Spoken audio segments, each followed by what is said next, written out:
काल एकूण 5 दसरा मेळावे झाले. आता हे दसरा म्हणजे एक दसरा मेळावा म्हणजे एक जरा पॉलिटिकली जरा एक गंमत सुरू झालेली.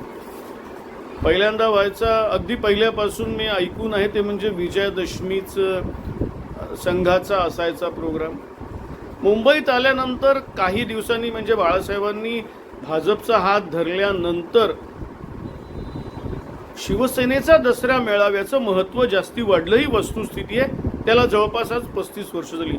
त्याच्या आधी तो एवढ्या मोठ्या प्रमाणात नव्हता, भलेही तो कंटिन्युअसली झालेला आहे, पण तो एवढ्या मोठ्या प्रमाणात गेल्या 30-35 वर्षात आहे, 35 वर्षात म्हटलं पाहिजे, आणि त्याच्यानंतर त्याचं महत्त्व वाढलं. आता या 2 दसरा मेळाव्यांच्या जोडीला शिवसेना फुटली म्हणून शिंदेंचा दसरा मेळावा तो तिसरा आला.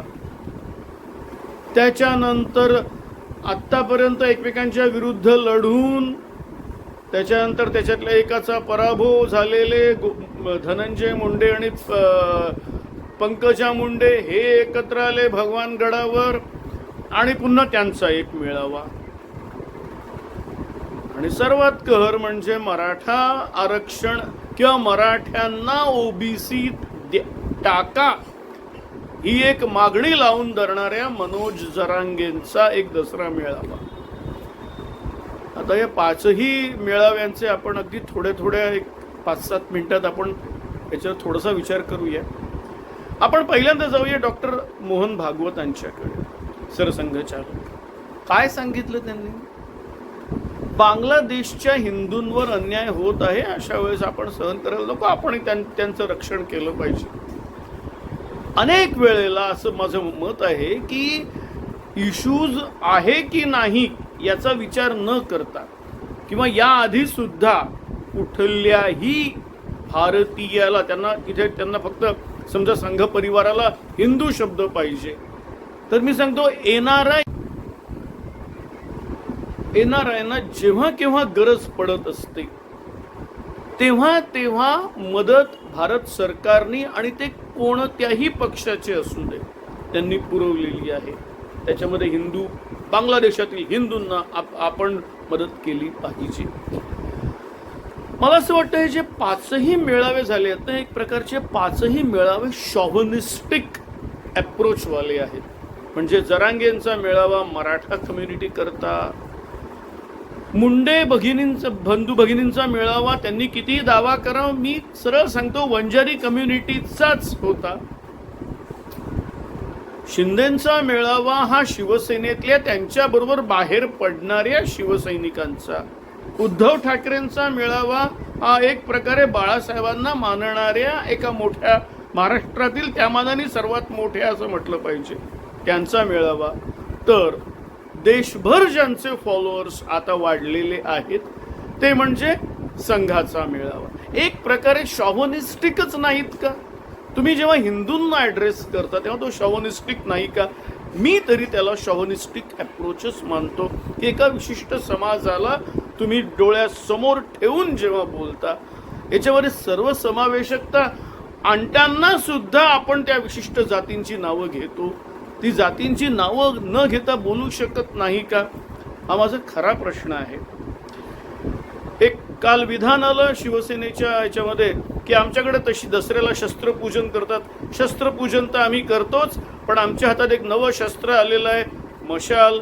संजय राऊत बोलले, कारण आता मशाल हे म्हणजे बाप चोरला, निशाण चोरलं, पक्ष चोरला, या शब्दाच्या बरोबर काल एक नवं विधान आलं संजय राऊतांचं, ते म्हणजे आमच्याकडे एक नवं शस्त्र आलेलं आहे, मशाल.